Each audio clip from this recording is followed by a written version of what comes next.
বিরিয়ানি, তার জন্য আমরা এখন বসিয়ে দেবো গ্যাসে হাঁড়িতে করে জল গরম হওয়ার জন্য। আমরা ভিজিয়ে দিয়েছি, তো আমরা চালটা আগে থেকে ভিজিয়ে দিয়েছি, তো মানে ভাতটা বেশ ভালো ঝরঝরা হবে, ওই জন্য আমরা আগে থেকে চালটাকে ভিজিয়ে রেখেছি। 1 কিলো চাল নিয়েছি এখানে। আপনারা দেখতে থাকুন কীভাবে বিরিয়ানিটা তৈরি করি। আমরা গ্যাস ধরে দিলাম, গ্যাসে বসিয়ে দিলাম, আপনি দিয়ে দেবো জল।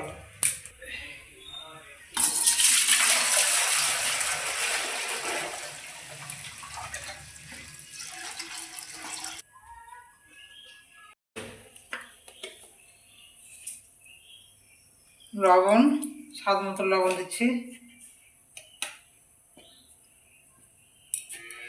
দিচ্ছি সাদা তেল, ভাতটা বেশ ঝরঝরা হবে। এখন দিয়ে দিচ্ছি গোটা গরম মশলা।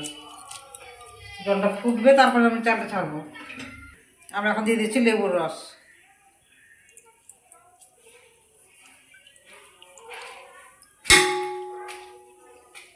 আমরা এখন জলটা ঢাকা দিয়ে দেবো, জলটা একটু ফুটবে, তখন চাল দিয়ে দেবো। এখন ভালোভাবে জলটা ফুটে গেছে, আমি এখন দিয়ে দিলাম চালটা ছেড়ে।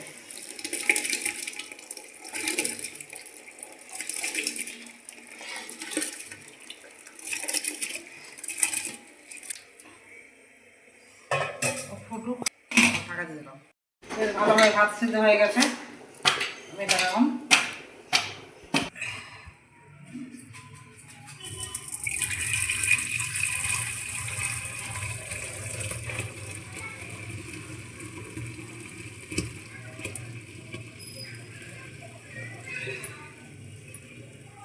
নিয়ে আসবো।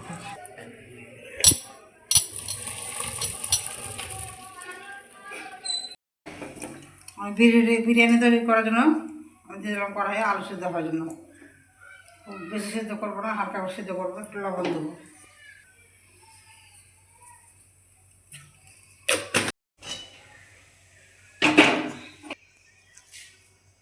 আমি বিরিয়ানিতে আলু দেওয়ার জন্য ভালো করে আলুটাকে ভালো ভেজে নিই, লাল করে কেটে নিয়েছি বেশ ভালোভাবে বেরেস্তা করার জন্য। এটা ভালোভাবে আমি লাল করে ভেজে নেব। বিরিয়ানিতে দেওয়ার জন্য আমরা এখানে সাহা জিরে, এমনি জিরে, জয়িত্রী, গোলমরিচ এগুলো হালকা করে ভেজে তারপর গুঁড়ো করে নিব।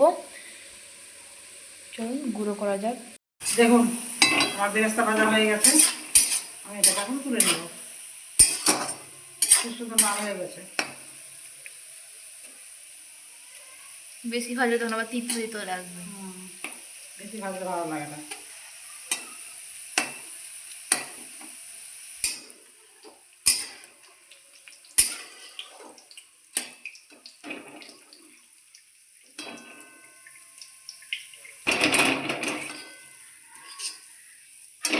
লাল হয়ে গেছে, এখন আমি ভেজে নেব সিদ্ধ করে রাখা আলু।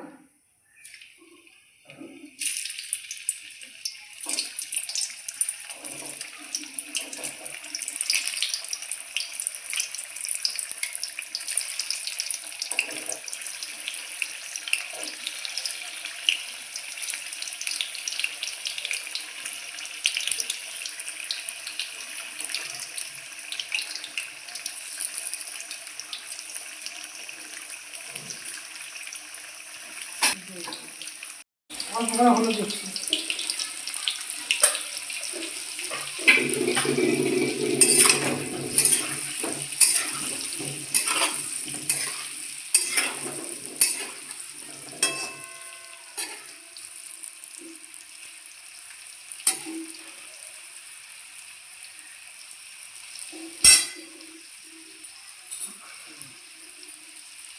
দেখুন আলুটা বেশ ভালোভাবে লাল করে ভাজা হয়ে গেছে, আমি এখন তুলে নেব।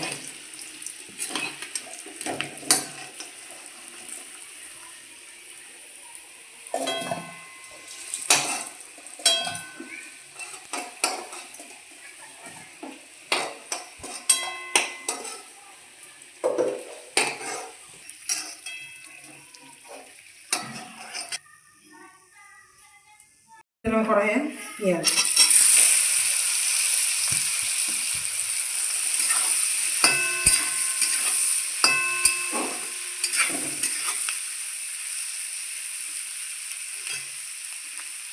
দিয়ে দিচ্ছি স্বাদ মতন লবণ,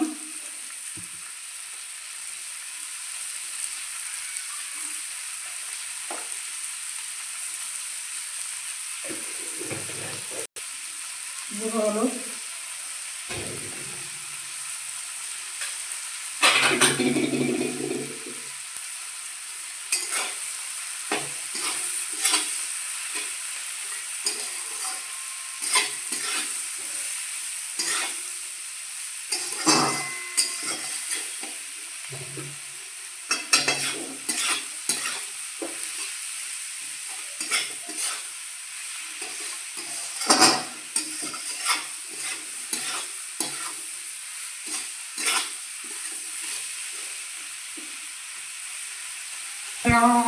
মশলা বেটে রাখা আছে, শুকনো লঙ্কা, জিরে, ধনে, রসুন, আদা সব বেটে রাখা আছে। এখন দিয়ে দেবো মশলাটা।